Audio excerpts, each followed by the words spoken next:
I'm meeting Sharon Purdue and Chad Mullins, and they're very passionate and positive about the Empower Girls. And I'm very passionate about welding, so I wanted to spread the knowledge and education to girls and get them more involved. What made me so passionate about being an Empower Girls mentor was meeting Sharon Purdue and Chad Mullin and seeing how positive and passionate they were about the club. And I'm very passionate about welding, and I wanted to be part of the club to spread my knowledge and education and help girls get into welding. What I learned from the Empower Girls is that their group is a community of positivity and fun and inclusion. I got into welding, I started at Clark College, and it just felt like a very natural path for me, and I continued from there. I didn't have any women mentors in the welding field, but I've just grown up with very strong female family members that I've always encouraged to, make your own path and to just keep going and to push forward. What I hope will change in the next 5 to 10 years is that welding and trades will be a conversation that starts at home, and not just after you're out of high school and you're not really quite sure which path you want to go. It starts at home.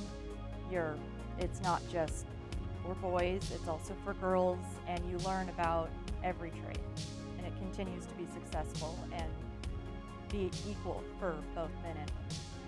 I want girls to see that they can do anything and just, strive for excellence and just keep going.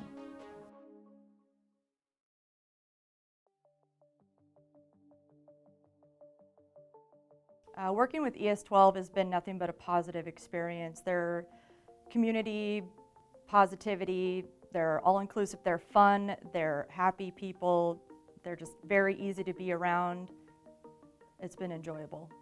What I saw from the girls is how kind they were to each other and how helpful they were to each other, and they had a very safe space to be together and just be themselves and laugh and have fun and use their, just creativity. It was really fun. And this will protect you from the rays from welding. There you go. Liv, this is my... I haven't had a student yet that has graduated yet, but all the girls that I've worked with since I've been here, I've been at Clark for almost 2 years, I've just seen tremendous growth with them and how hard they work, and they're definitely going to be successful in welding. You have 3 more minutes, but if you're already done, you can start cleaning up, and also you might want to think about if you've got a prototype, you're going to go sell it to somebody. How are you going to sell it to them? Like, what are you going to say that this is going to help them, and how?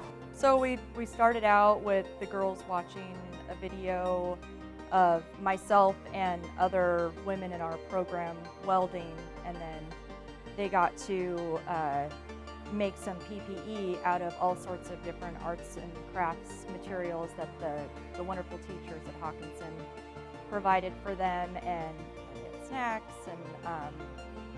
and then while they were making their PPE, they came over to myself, and I have a welding simulator so they could try welding and see what it's like and see if they like it. And a lot of the girls were really good at that. It was really fun. And then afterward, we all went and sat in a circle, and they all showed their PPE and just what they did, because the question was, what kind of PPE would you make? Women have a hard time finding PPE that fits for them. And so what would you do to make PPE better for women? And so a lot of the girls did stuff that would, cover their hair better, or, just different, like gloves that would protect your jewelry so they don't melt while you're welding and stuff like that. They were very creative. Working with ESD 112 has been a very positive experience. They're very inclusive, they're a community group, they're very fun to be around and communicate with.